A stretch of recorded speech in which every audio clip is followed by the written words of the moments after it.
What's up, guys? Welcome to Straight from the Chest. My name is Justin Groth, and I just want to welcome you. Thank you for giving me your listening ear. Thank you for tuning in with me as I adjust my microphone and my headphones. All of the stupid things that we have to do in this to put this podcast together. And this is on a low level, man. Such a low level. But I'm so technologically challenged that even this shit is too much for me at times. Okay. And I'm trying to figure out if I want this post here. Those of you who can't see because you're listening, I'm trying to figure out how I want my boom arm because it's like I feel like it might be too much in my face at this angle. It doesn't matter. It's not important. I went through this situation the last couple of days. I had this and I figured I'd share with you. So Instagram is not allowing me to refresh my stories, not allowing me to see other people's stories. The feed is sometimes bogged up as well. If I click on somebody's handle, I can't get into their actual account. It's just all it just shows blank, it doesn't show anything, any context to their page. It's just odd, and it's been going on for the last couple of days, and it's prohibited me from really even venturing into Instagram because everything is at a stall. Everything is frozen. Okay, so I went and looked it up how to resolve this issue, and everything was saying you got to restart the app. You got to take the app off, delete it, and then funnel it back on, and then restart your phone. I've done all those things. I've done them numerous times. Nothing is helping. And it's very frustrating because it's like I want to engage in the viewership, right? Because if you follow me on Instagram, you know that I'm not that active. I don't know the last time I posted at all. It's been a long time since I posted an actual post on the feed. I do stories sometimes, but I generally just put any content on there is generally associated with my podcast. I would say 90% of the stories that I post is podcast related. But I'm more so a viewer than I am an active user or active curator on Instagram. And I'm noticing that I can't even. So, anyways, I'm trying to view things and I can't view anything because nothing is refreshing. Everything is frozen. Not everything. Most things are frozen. It's so frustrating, and it obviously kept me off of the app. That was probably the best thing about it, was that it kept me off the app because I knew that I can't fix this problem. I haven't figured out how to fix it yet. It's been a couple of days. And for those of you who, I think pretty much everybody, for the most part, we're always checking our phones. We're always checking our Instagram. Most people have Instagrams nowadays. So it's like we're always checking. We're always looking at the feed. We're always monitoring. We're always doing whatever we can to feed the dopamine, the dopamine urge that we have, and we engage on the app. And so you take that away, and I want to say it's refreshing, but I haven't experienced it long enough to decipher if it is refreshing or not. But it probably would be, because the fact that I can't see is probably a good thing.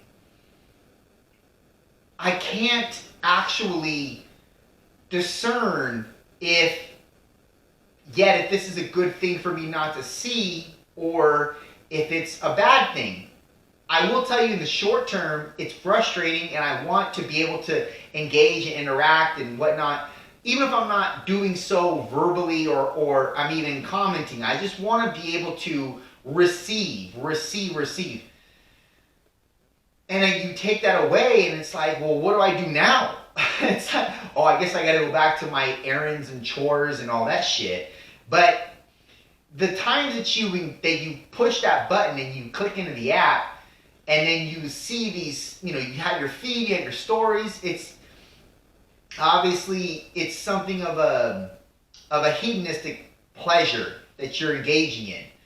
And so when I've not had that, it's caused me to actually, well, I feel like I just can't assume what it is yet. I'm running around in circles here.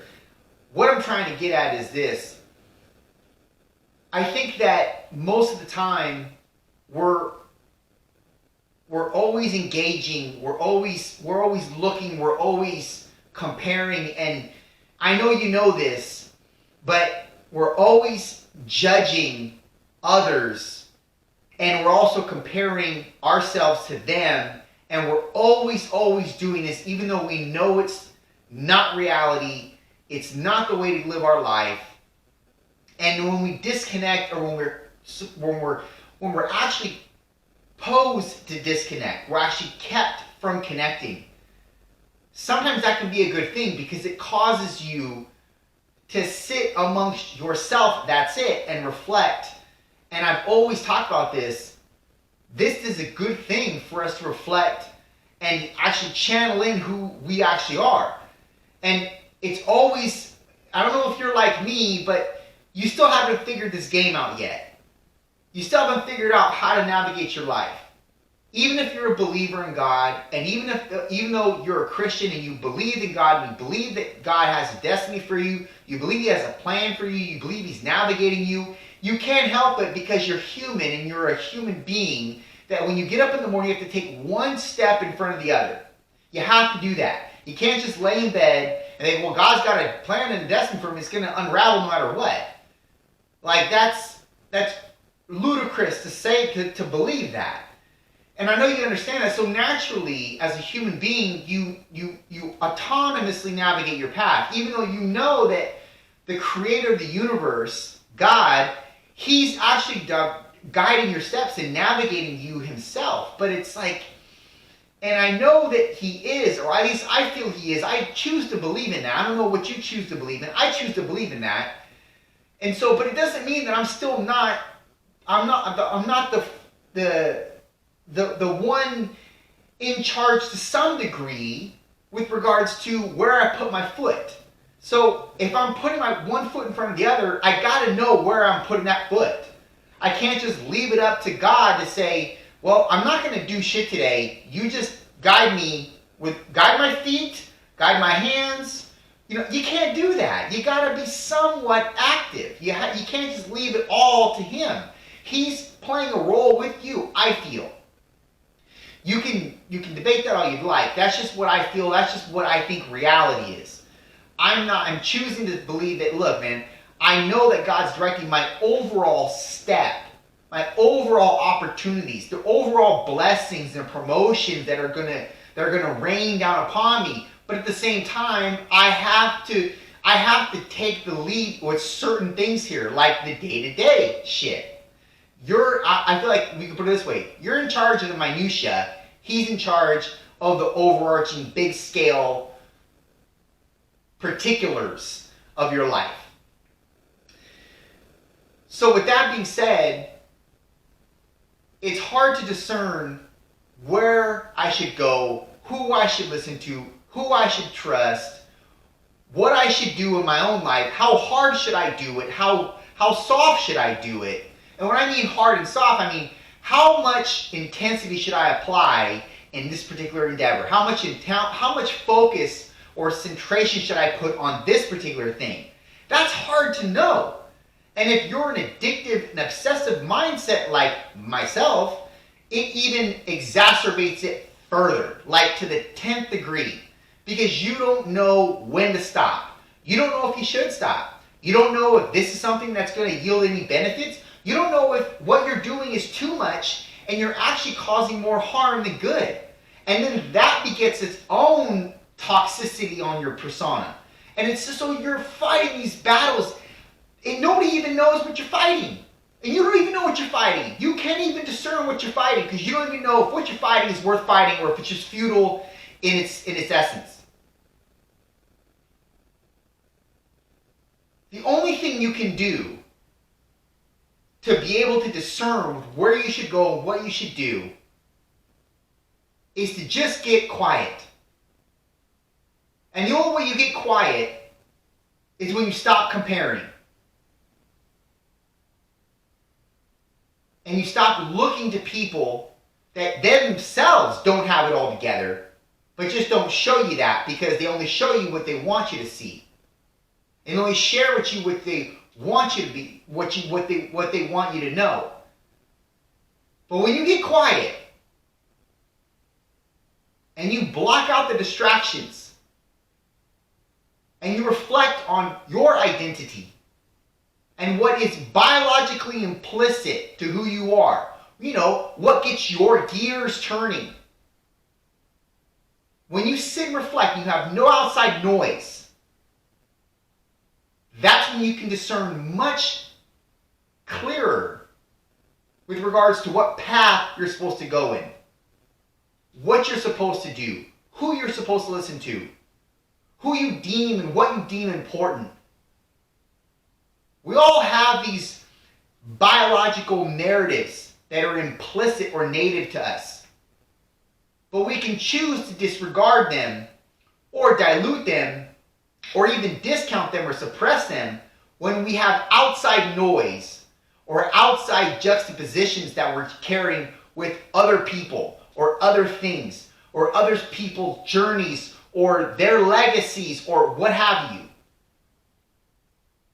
And even if you think you're not shit compared to that person, but that person is where you want to be, you still have to put in your work. You still have to reflect and know who you are. You still have to know that pact. You have to know that down packed. Or you have to have it down pat. You have to. Because if you don't, you're going to be malleable. And if you're malleable, that could be a bad thing. There are certain things that you need to be prejudiced on. And I say that word very loosely here. There are certain things that you cannot negotiate with. When I say prejudice, I mean you need to be prejudiced with who you were created to be and not waver. You can't waver from that. You can't be malleable. If you stand strong and rooted in something, it has to be something that you're willing to go a bat for day in and day out. And the only way that you find what or who that person is when you block out the outside noise. And that happened for me for the last couple of days. And it's kind of a good thing. The more I'm talking about it, the more I think it's a good thing. I will tell you this, the only reason I'm on Instagram is for this podcast. That's it. I know my Instagram is generally predicated on my fitness, but I've kind of moved away from that. I don't really care about it no more because most people are doing fitness and it's just the same old shit, and I don't want to be another copycat. I just don't. I don't want to be another. I want to be original for something. And my own originality, the only originality that I can actually express is what I'm doing on this podcast. Now, that might be nothing to you, but it's something to me. And I deem it important. And so that's the reason why I'm in your face on this live twice a week, whether you fucking like it or not. You don't choose. You can choose to not like it. You can choose to not see my story. But whatever it is, that's your own prerogative. I'm still gonna come with this shit. I'm still gonna come with it. I don't care whatever you think about it. That's what I deem important. I deem value with that. It gives me meaning. It gives me a sense of direction. I don't know what it's going to augment into. It might not augment into nothing. But right now, it's sure doing a good job of keeping me focused and centered with the core concept of meaning behind it. And if it just helps one person, then all of that shit was worth it. So I'm asking you, what are you doing? More specifically, what are you doing with regards of who you are? What are you doing with that? Are you allowing all the fucking noise and hoopla that doesn't even exist, that's not even a reality, that's only maybe 1% of the people's that you're viewing's reality? You're using that as a comparison for your life and for where you're going. And you're getting too bogged up into what their fake reality is and not paying enough attention to what your real reality is. What are you doing? It's not enough. It's not enough to just simply go by each day and just look and not apply. Look and just hope and not apply. You have to put one foot in front of the other. Duh. We all know that. But you have to do so with meaning and purpose. And that word purpose is getting fucking diluted. Same thing. It's the same thing with passion. Oh, I'm passionate. It's getting diluted because so many people are using that word that aren't really passionate. So many people are using the word purpose to signify something that they're doing in their life that's really not their purpose. They want it to be. They want it to be a part of their identity because they think it's cool, or they think that that's what they have to be in order to live up to what this person on Instagram is doing over here, or this person over here is doing. Like, your purpose signifies who you are and what you were created to do. That's a purpose. That purpose gives you meaning. The meaning helps you live and not commit suicide. That's the real meaning behind purpose. You have an aim, you have a direction. And that direction and aim is easily dissipated when you listen or look at somebody else's life and put a whole different comparison on it. Then it's lost. So sometimes you need to get silent and you need to block out the noise. It doesn't matter what age you're at. You could be 17 listening to this. You could be 64 listening to this. It doesn't matter. You need to get clear with who you are. And don't be deceived by other people's fake realities. Done.